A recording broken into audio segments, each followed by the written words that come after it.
Kendrick Lamar just did something at MetLife Stadium that no rapper in history has ever done, and the industry is still catching its breath. In a moment that felt like a movie, a revolution, and a spiritual awakening all at once, Kendrick closed out two back-to-back sold-out nights in New York with a speech that sounded more like prophecy than performance. And with just 6 words, "This is the new death row," he may have just signaled the start of a new era. These weren't just concerts. These were declarations. Historic, calculated, symbolic. And if you were paying attention, you could feel it. Something shifted. Let's break down exactly what happened at MetLife, why it matters, and how this GNX Tour is quickly becoming the most important moment in Kendrick Lamar's entire career. On May 10th and 11th, Kendrick Lamar became the first rapper ever to headline and sell out 2 consecutive nights at MetLife Stadium, an arena that holds over 80,000 people. That's more than Jay-Z, more than Drake, more than Eminem. Kendrick didn't just perform. He conquered. This wasn't a greatest hits show. Kendrick brought out rare deep cuts like Cartoon and Serial and Po Man's Dreams. He performed them with rawness, like he was daring the industry to keep up. But it wasn't just about nostalgia. It was a chess move. Kendrick's setlist traced his evolution, from Section .80 to Mr. Morale, but through the lens of the GNX era. That dark, cinematic storytelling we first saw with the Euphoria teaser and the Luther video, it's alive and thriving in this tour. And the MetLife shows made it clear. Kendrick is building something. A narrative. A world. Maybe even a new label. Then came the moment nobody saw coming. On the second night, Kendrick brought out Baby Keem, who had been suspiciously quiet in recent months. But this wasn't just a guest appearance. This was symbolic. They performed Family Ties, but not like before. This was militant, precise, and cold. Kendrick stood behind Keem, almost like a general watching his young soldier take the front line. And if you know Kendrick, you know how intentional he is.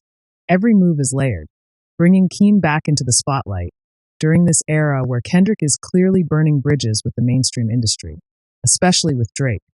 Felt like the passing of a torch. But it wasn't a retirement move. It was legacy building. GNX isn't just a tour. It's starting to look like a movement. A roster. Maybe even a new version of Death Row, built in Kendrick's image. At the end of the second show, Kendrick said it. Loud and clear.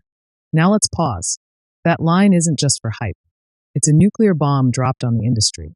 Remember, Kendrick came up under TD, a label that was often compared to Death Row in terms of West Coast dominance, but with morals, structure, and artistic freedom. Now Kendrick's on his own. PG Lang is quietly evolving, and GNX might be its public-facing identity. By invoking Death Row, Kendrick's making a statement. This isn't just a one-man mission. This is a collective, a label, a culture. And unlike the Death Row of the 90s, this one has strategy, vision, and global reach. It also makes Drake's current era feel outdated. While Drake is still chasing TikTok hits and chart placements, Kendrick is crafting a mythology. One detail people are missing: the GNX stage design at MetLife. It wasn't flashy. It was stripped back, ominous, almost ritualistic. Kendrick was often surrounded by shadows, smoke, and a single spotlight. This wasn't ego-driven. It was theatrical. And then there was the color scheme: dark reds, muted blacks, with subtle flashes of gold. Think royalty in exile. The symbolism matches the GNX videos. We're witnessing a character arc. Kendrick as the rogue king, the outcast prophet, the survivor of a corrupted system now building his own. He's no longer asking to sit at the table. He's building a new one. All signs point to something bigger on the horizon. The return of Keem.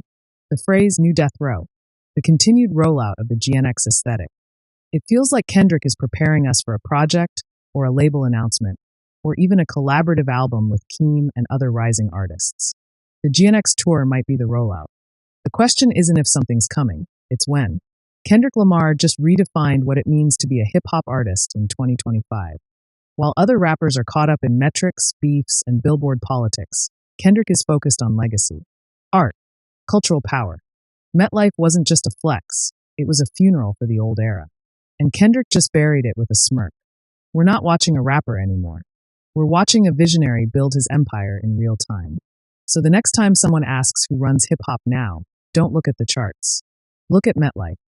Because that's where the crown got passed, and Kendrick didn't ask for permission. He took it.